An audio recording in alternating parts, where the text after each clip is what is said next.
another successful year in leadership and franchising in India, for putting on the excellent expo and the excellent event. I think it was 16 years for the summit, which is incredible.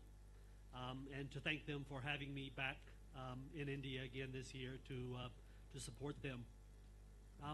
One thing that it occurs to me when I listen to Ritu and some of her colleagues speak about the industry here is that they really do have their finger on the pulse of the franchise industry and understand it integrally, which helps them to put on events and summits such as this and to support their clients and grow their business and help their clients grow their businesses in India. And it's always interesting to learn from them as an outsider looking in who comes to India once or twice a year about what is changing and what the Indian market is doing, so to speak. Interestingly, Ritu referred to some trends, and Suk has also made some reference to some trends. And tomorrow I'm going to have a keynote piece on technology, which I think you would find very interesting if you join me tomorrow. I won't talk too much about technology today, but I will say that the trends that have been spoken of, micro franchises, mobile franchises, what I would call bespoke franchise businesses, downscaling big box multi offering concepts to single offering, unique offering. Fitness is an example where you see a lot of the big gyms struggling because of the size of the footprint and the capex, and a lot of special service concepts, kickboxing and yoga and the likes are starting to emerge. Cycling is another one. So you're seeing this across not just food, but in the services sector as well. My company, World Franchise Associates, is effectively a global franchise advisory company, and what we do is we specialize in helping brands and investors meet, match, and form franchise partnerships. We're a UK-based company, but we have offices around the world.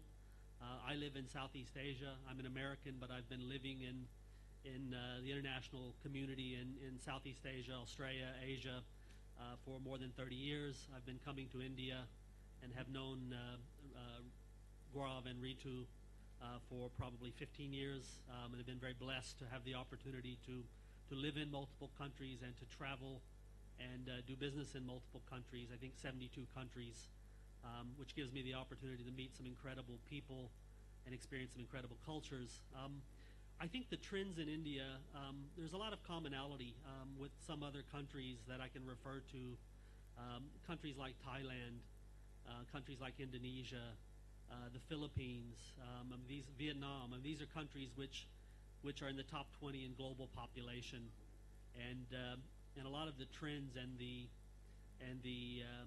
areas of franchising that are starting to emerge are very similar. But I think India has one distinct difference, which is both an opportunity and a challenge, and that is the area which I think is most complicated and difficult for foreign brands and also local brands to understand and to master, so to speak.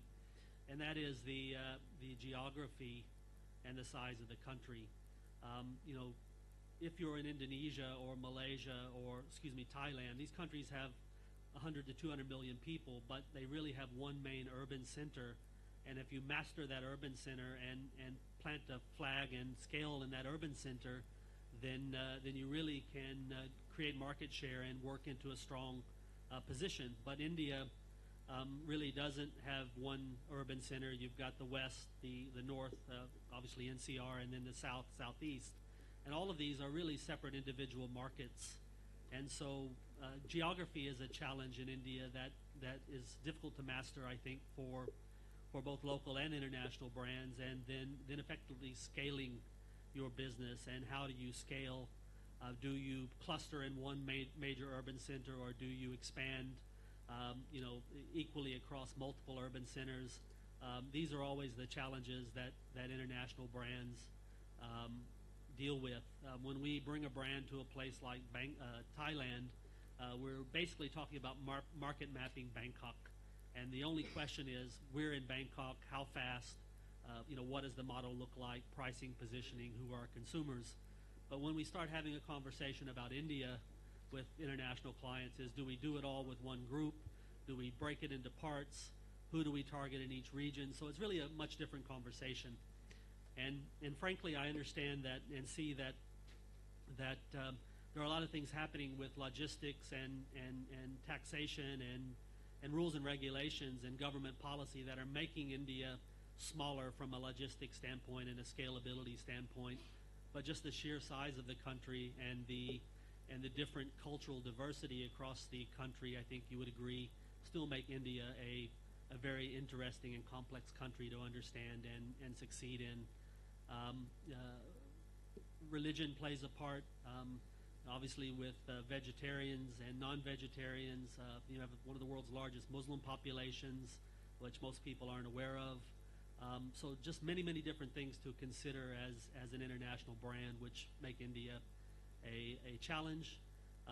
But in terms of the upside, the opportunity, I don't think the opportunity for franchising and international development has ever been greater than it is today in India, and that's just going to compound.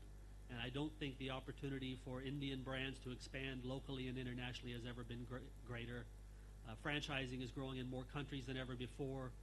There are more different types of businesses and services being franchised. There are 130 franchise associations around the world today. Franchising is truly a global business, and I'm very glad to be a part of it. And thank you for having me here. I hope you come and listen to my technology